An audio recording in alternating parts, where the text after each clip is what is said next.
Hello students, आज हम 8th class के अंतर्गत पाठ 6 जो कविता है, और कविता कौन सी है? भगवान के डाकिये। आज हम इसको समझेंगे और इसकी व्याख्या करेंगे। तो बच्चों, आपको ये तो पता होगा कि डाकिया कौन होता है। डाकिया वो होता है जो हमारे घर यानी कि हमें अपने संबंधियों की, अपने परिजनों की और जो हमारे मिलने जुलने वाले लोग हैं उनकी सूचना, उनका पत्र लाकर हमें देता है। उनके कुशल मंगल यानी कि उनके बारे में हमें जानकारी देता है और जिसका हम बेसब्री से इंतज़ार करते रहते हैं, तो वो डाकिया होता है। यानी कि डाकिया प्यार बांटता है, खुशियाँ बांटता है और एक दूसरे के प्रति सहानुभूति और सद्भावना दिखाता है। यानी ये तो हो गई हमारे डाकिये की बात, लेकिन जो आज हम कविता पढ़ रहे हैं उसका शीर्षक है भगवान के डाकिये। जैसे डाकिये का काम खुशियाँ बांटना है, ऐसे ही जिसने ये सृष्टि बनाई है, जिसने ये जग रचाया है, संसार बनाया है, उस भगवान के भी बहुत सारे डाकिये होते हैं जो हमारे लिए बहुत अच्छे अच्छे कार्य करते हैं, जो हमें दिखाई नहीं देते, लेकिन वास्तव में वो हमारे लिए प्यार और शांति की दूत है। तो ऐसे ही जो भगवान के डाकिये हैं उनके बारे में ये कविता है और उनके बारे में हम विस्तार से पढ़ेंगे और समझेंगे। अब देखिए कविता, देखिए, पक्षी और बादल ये भगवान के डाकिये हैं जो एक महादेश से दूसरे महादेश को जाते हैं। हम तो समझ नहीं पाते हैं, मगर उनकी लाई चिट्ठियां पेड़ पौधे, पानी और पहाड़ वास्ते हैं। पक्षी यानी कि पक्षी और बादल यानी कि जो हमारे आसपास जो जितने भी पक्षी हैं हमारे आसपास के एरिया में या जहाँ भी किसी भी देश में, हमारे देश में, हम दूसरे राज्य में, और बादल ये तो हर जगह होते हैं। तो जो ये पक्षी और बादल हैं इनका काम क्या है? ये भगवान के डाकिये हैं और यानी कि ये अपने साथ बहुत सारी चीज़ें एक जगह से दूसरी जगह लेकर जाते हैं। यानी कि जो एक महादेश, यानी कि महादेश होता है एक देश की सीमा से दूसरे देश को जाना, यानी कि एक देश से दूसरे देश को पहुंचना।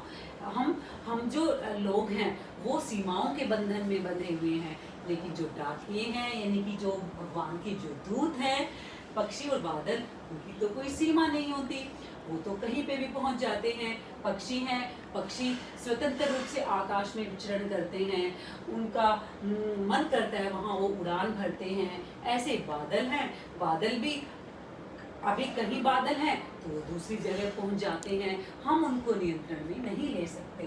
तो कहते हैं कि ये एक जगह से दूसरी जगह यानी कि एक महादेश से एक देश से दूसरे देश को चले जाते हैं, अपने बहुत सारे अपने प्यार, खुशियाँ और जो अच्छी अच्छी चीज़ें हैं वो लेकर ये चले जाते हैं। और ये क्या लेकर जाते हैं? जैसे पक्षी है, पक्षी चहचहाते रहते हैं, गाते रहते हैं। तो जो पक्षी हैं यानी कि चिड़िया हो गया, मोर हो गया, कबूतर हो गया, जितने भी जो पक्षी हैं, क्या वो उनको ये पता है कि ये मेरी जगह है और ये उसकी जगह है?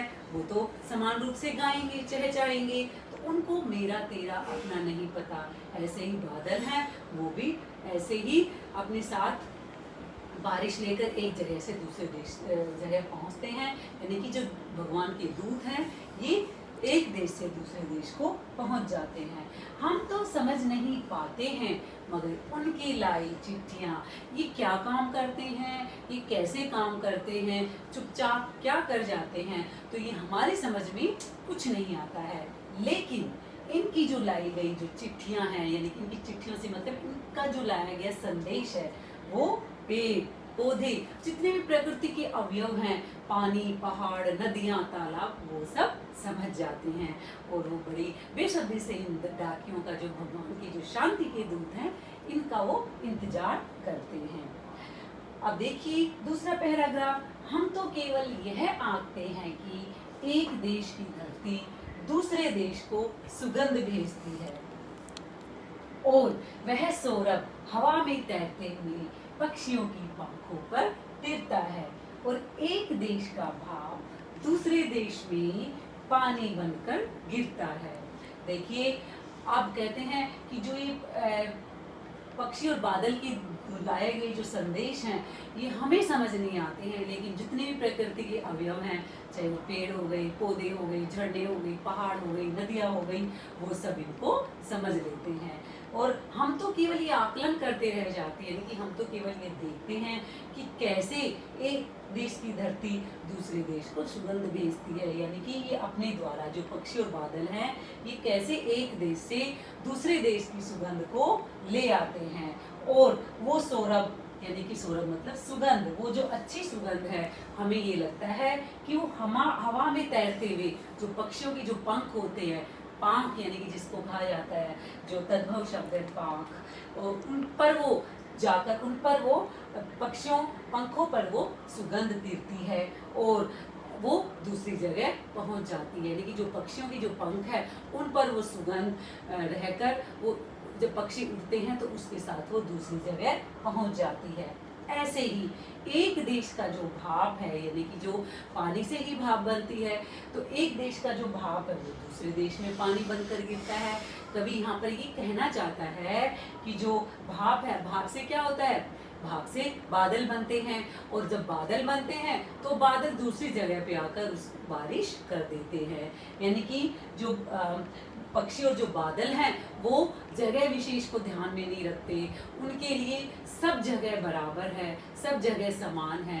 जैसे हम लोगों में, हम मानव जाति में ईर्ष्या द्वेष की भावना होती है, लेकिन जो ये प्रकृति के अवयव हैं, जो शांति के जो दूत हैं, भगवान की राखी हैं, उनमें ऐसी किसी प्रकार की कोई भावना नहीं होती और उनमें त्याग और समर्पण की भावना होती है। तो कहते हैं कि ऐसे ही जो बादल हैं वो भाप से, यानी कि बादल बनकर वो दूसरी जगह हो जाकर बारिश कर देते हैं। उनको ऐसा, उनके लिए सब समान है, यानी कि वो सबके साथ समानता का व्यवहार करते हैं। तो इसका भाव क्या होगा, कवि इस कविता के जरिए ये दर्शाना चाहता है, जैसे प्रकृति के जो तत्व हैं, अवयव हैं, यहाँ पर भगवान के राख यानी कि पक्षी और बादल के बारे में बात की जा रही है। ये जो पक्षी हैं और जो बादल हैं ये समानता का व्यवहार करने के साथ साथ लोगों में खुशियाँ भरते हैं। तो हमें भी इनसे सीख लेनी चाहिए कि जैसे इनके अंदर अपनेपन की भावना है, प्यार की भावना है, हमें भी सबके साथ ऐसे ही पेश आना चाहिए। और जैसे इनके लिए पूरी पृथ्वी एक समान है, यानी कि वसुधैव कुटुम्बकम का ये अनुसरण करते हैं, यानी कि सारी पृथ्वी अपने परिवार के समान है, जैसे इन बादलों और पक्षियों के लिए कोई पराया नहीं है, सब अपने हैं। तो हमारे अंदर में भी ये भावना होनी चाहिए और हमें भी सबके साथ प्यार से, अपनेपन से पेश आना चाहिए। और जो हमारे अंदर जो अच्छी चीज़ें हैं, जो दूसरों के काम आ सकती है, वो हमें दूसरों को देनी चाहिए। तो यहाँ पर इसकी जो कवि हैं, राष्ट्र कवि हैं रामधारी सिंह दिनकर जी ने एक इतना अच्छा संदेश दिया है मानव जाति के लिए, हम लोगों के लिए, ताकि हम लोगों में सद्भावना, सहिष्णुता और प्यार की भावना विकसित हो और हम अपनी मानव जाति के लिए, अपने देश के लिए, इस पूरे संसार के लिए कुछ अच्छा कार्य कर जाए और हम इन भगवान के डाकियों से सीख ले। यही यहाँ पर कवि ये संदेश देना चाहता है। आगे हम फिर दूसरी वीडियो लेकर हाजिर होंगे, तब तक के लिए नमस्कार।